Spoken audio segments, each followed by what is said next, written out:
Já entra e já fala? Alô, som. Tem que segurar, não? Olá, tudo bem? Tá um pouquinho baixo, eu acho. Gravando. A minha opinião sobre esse tema abordado. É isso que eu penso. Sou totalmente a favor. Com relação a isso, eu não concordo. deu branco. Eu sou a favor. Não acho justo, né? Precisa melhorar muito. Isso é o nosso Brasil. Só isso. Ficou mais ou menos. Dados, fatos, pesquisa, informação, notícias. O tempo todo somos levados a nos posicionar, a ter o nosso ponto de vista, a dar a nossa opinião sobre os mais variados assuntos. Para entender melhor o que é uma opinião, a gente precisa diferenciar fato de opinião. Tem coisas que são fatos, né? E tem coisas que são matéria de opinião. Dia 13 de março de 2013, o conclave de cardeais reunidos lá em Roma elegeu o novo Papa, o Francisco I. Isso é fato. Ninguém pode achar que sim ou que não. Frente a essa eleição, eu posso dar a minha opinião. Foi uma boa escolha? Não foi uma boa escolha. Opinião é só eu expressar o meu juízo de valor. É bom ou é ruim? Para nós construirmos um Brasil, um futuro melhor, temos que começar com a educação. Essa é uma opinião, né? Isso é uma posição dele. Só que ele não argumenta, não tem argumento, não aparece argumento. Se eu quero mesmo expressar a minha opinião, né, convencer alguém de que ela é a melhor, eu preciso argumentar, dar razões. Argumentar é elencar considerações que sustentem o seu ponto de vista.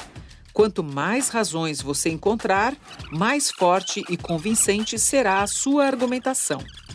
A primeira coisa para eu poder sustentar bem uma ideia é eu ter clareza da ideia que eu estou, de alguma forma, defendendo. Depois eu tenho que procurar argumentos.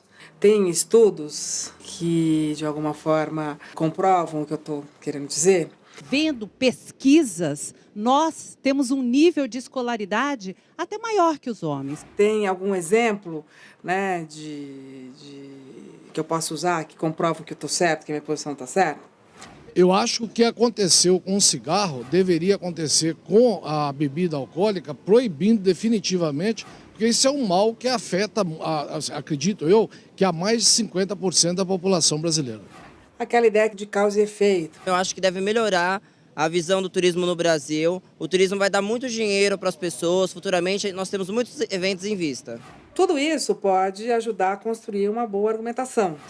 Deve estimular a andar de bicicleta porque é exercício cardiovascular, exercício de resistência, além de agilizar o processo de ir e vir, de repente contribui com o meio ambiente. Ele usa alguns argumentos bem consistentes, né? Bem racionais. São 3 ordens de argumento bastante convincentes. Faz bem para a saúde, facilita o trânsito e faz bem ao meio ambiente.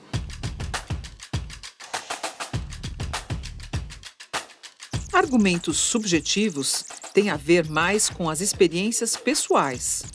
É um barulho que ninguém aguenta de carro, de igreja. Tem criança, a gente quer descansar fim de semana, entendeu? Quer assistir uma televisão, um filme, não dá, não tem como. Então a gente fica a cabeça desse tamanho. Ela está reclamando, ela está num desabafo. E ao mesmo tempo que ela dá razões, ela também transmite ali uma emoção. Não dá, é insuportável, não dá. Né? Então eu acho que isso pode tornar ali, né, a argumentação um pouco mais eficaz também.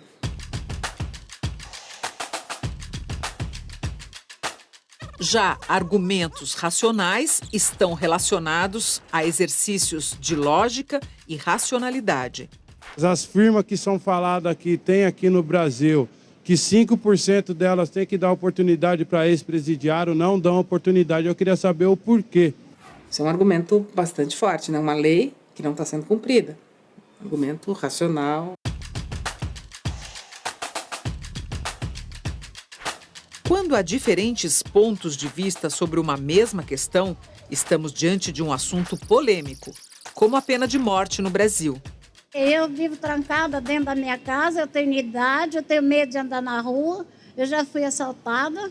Tem que ter pena de morte sim, porque a bandidagem está demais. Ela relata a quantidade de violência que ela já sofreu, então ela lança a mão das experiências próprias, né? Portanto, os argumentos são mais subjetivos. A pena de morte seria muito necessária no Brasil. Está na Bíblia, assim, cortar o mal pela raiz. Um argumento mais religioso, um argumento de princípio. Supostamente, se você comete uma violência, então corte o mal para a raiz para você não ter chance, né, de cometer o segundo. É isso que ela está querendo dizer.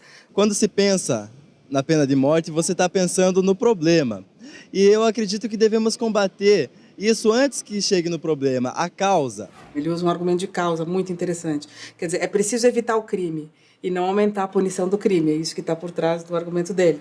Quem é você para dar o direito de uma pessoa deve morrer ou não? Porque, no caso, você tirando a vida de uma pessoa que tirou a vida de outra, você vai estar agindo da mesma forma que ela. Usar o seguinte argumento. Quando você submete alguém à pena de morte, você está fazendo, na verdade, quase que cometendo o mesmo crime. Muitas vezes essa pena de morte pode ceifar a vida de um inocente ou alguém que não foi julgado devidamente, que não teve as condições que muita gente tem.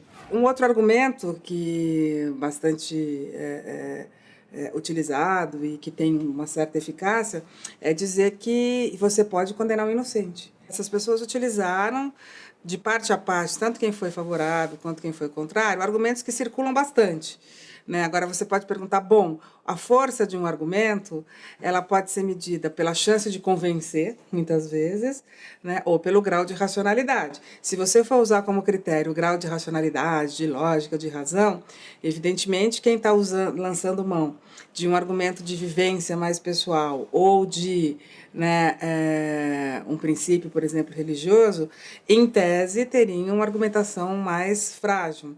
Mas, se a gente for levar em conta um outro critério para avaliar o argumento, que é a capacidade de convencer, né, a gente sempre argumenta para convencer o outro. Então, esses podem ser argumentos bastante consistentes. Na hora de escrever sua opinião e comentários, a estratégia é a mesma. O filósofo Luiz Felipe Pondé escreve artigos de opinião para um dos maiores jornais do país. Você pega uma ideia e você parte daquela ideia. Aí você descreve a ideia, depois de descrever a ideia, você chama um ou dois autores que serve para a sua argumentação. Vai te dar fundamentação, vai te dar reconhecimento, legitimidade para fazer o que você quer fazer. Eu uso muitas imagens, descrever imagens de filme, ou descrever fatos da rua, pessoas que você vê fazendo coisas na rua. Então, tem um momento um pouco dramatúrgico, onde você gasta umas linhas descrevendo a cena e depois você vai usar no comentário. Esse é um pouco o meu perfil. Minha argumentação, ela sempre vem de um repertório filosófico para discutir o cotidiano. Ter opinião, saber argumentar, ajuda a pessoa a se posicionar no mundo, a construir os seus valores. É um exercício de cidadania. Eu tenho muita informação, mas nem toda a informação é confiável, é boa. E eu tenho acesso a muitas opiniões também, mas nem sempre essas opiniões também são confiáveis, são aprofundadas ou não. Daí a ideia de que eu tenho que desenvolver uma autonomia para encontrar informação e para desenvolver a minha opinião frente, né, às coisas que acontecem no mundo. Tem tudo a ver com a possibilidade de um exercício mais pleno da cidadania. Obrigada.